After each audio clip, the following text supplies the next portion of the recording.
حضرت عبداللہ ابن عباس رضی اللہ تعالیٰ عنہ کے بارے میں کئی مرتبہ آیا، بہت چھوٹے ہیں، آپ علیہ الصلوۃ والسلام کی وفات کے وقت ابھی بالغ بھی نہیں ہوئے، خود کہتے ہیں حجۃ الوداع کے موقع پر قد ناہست الاحتلام، کہ میں مراہق تھا، یعنی بالغ ہونے کے قریب تھا، ابھی بالغ نہیں ہوا۔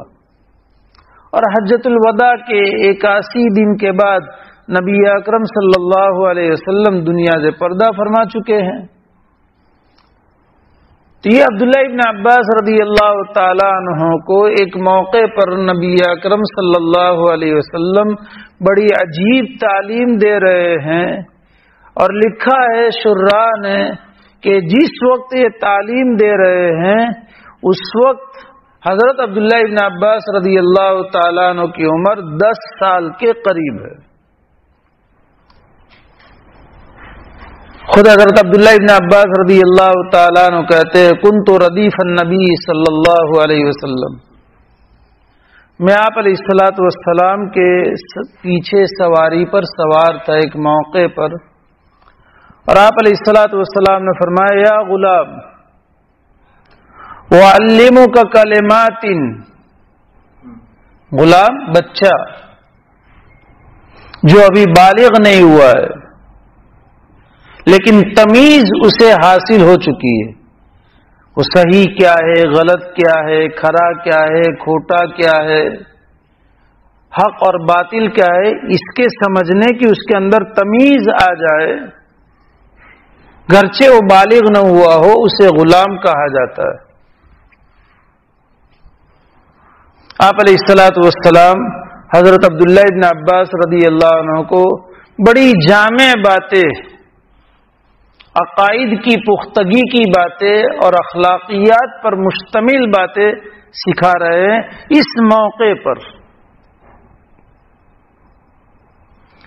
احفظ اللہ یحفظک، اللہ کے احکام کی، دین کی تم حفاظت کرو گے، اللہ تمہاری حفاظت کریں گے۔ احفظ اللہ تجد تجاہک، کہ احکام شرعیہ کی، دین کی حفاظت کرو گے، تم اللہ کو اپنے سامنے پاؤ گے۔ حالانکہ اللہ سب کے قریب ہیں، اللہ کے سامنے پانے کا مطلب خصوصی معیت، خصوصی ساتھ اللہ تعالیٰ کی، کہ ہر معاملے میں شریعت پر چلنے کے نتیجے میں اللہ تمہاری دستگیری فرمائیں گے، تمہاری مدد فرمائیں گے، اور حفاظتی انتظام اللہ تعالیٰ کی طرف سے وجود میں آتا چلا جائے گا، پھر کوئی بھی تمہارا کوئی نقصان نہیں کر پائے گا۔ پھر آگے فرمایا وَإِذَا سَأَلْتَ فَاسْأَلِ اللَّهَ، سوال کرنا ہو تو صرف اللہ سے سوال کرو۔ وَإِذَا اسْتَعَنْتَ فَاسْتَعِنْ بِاللَّهِ، جب مدد تمہیں کسی کی چاہیے تو اللہ ہی کی مدد طلب کرو، کسی اور کی نہیں۔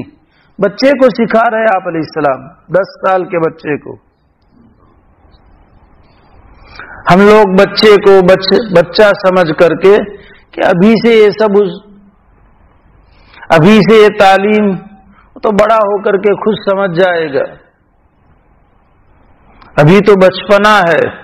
ابھی سے اس کو حسن بصری بنانے کا اور رابعہ بصریہ بنانے کا ابھی سے جو وقت ہے، یہ 10 سال کا بچہ ہے۔ ایک موقع پر حضرت حسن رضی اللہ عنہ، ظاہر بات ہے حضرت حسن رضی اللہ تعالی عنہ آپ کے نواسے سن ہجری 3 میں پیدا ہوئے ہیں،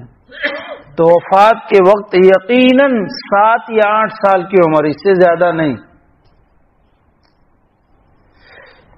مسجد نبوی میں صدقے کی کھجوریں آئی ہوئی تھی، اب بچہ ہے، ظاہر سی بات ہے کہ صدقے کی کھجور لے کر کے منہ میں ڈال دی۔ آپ صلی اللہ علیہ وسلم منبر پر تشریف فرمائے، آپ نے دیکھا آپ تیزی سے بچے کو لے رہے ہیں اور بچے کے منہ میں انگلی ڈال کر کے کھجور نکال رہے، کخ کخ کہتے ہوئے، فرماتے ہوئے، اور فرماتے آپ علیہ السلام کہ یہ ہمارے لیے جائز نہیں ہے۔ ہم کہ بچہ ہے، کیا ہو گیا اس میں کھا لیا؟ تو بچپن ہی سے، یہ 7 سال یا 8 سال کا بچہ، یقیناً یہ واقعہ اس سے پہلے ہی پیش آیا ہوگا، لیکن بچپن ہی سے صحیح تربیت کہ جو کھانا جائز نہیں ہے اسے نہیں کھانا ہے، جو جائز حلال اور پاکیزہ ہی پیٹ میں جانا چاہیے، دوسری چیزیں پیٹ میں نہیں جانی چاہیے، یہ بچپن ہی سے خیال۔ یہاں حضرت عبداللہ ابن عباس رضی اللہ تعالیٰ عنہ یہاں بھی یہی تعلیم دے رہے، اللہ سے ہی تعلق مضبوط کرنے کی۔ احفظ اللہ یحفظک، احفظ اللہ تجد تجاہک، وَإِذَا سَأَلْتَ فَاسْأَلِ اللَّهَ وَإِذَا اسْتَعَنْتَ فَاسْتَعِنْ بِاللَّهِ، سب میں کہ اللہ ہی سے تمہارا تعلق ہونا چاہیے۔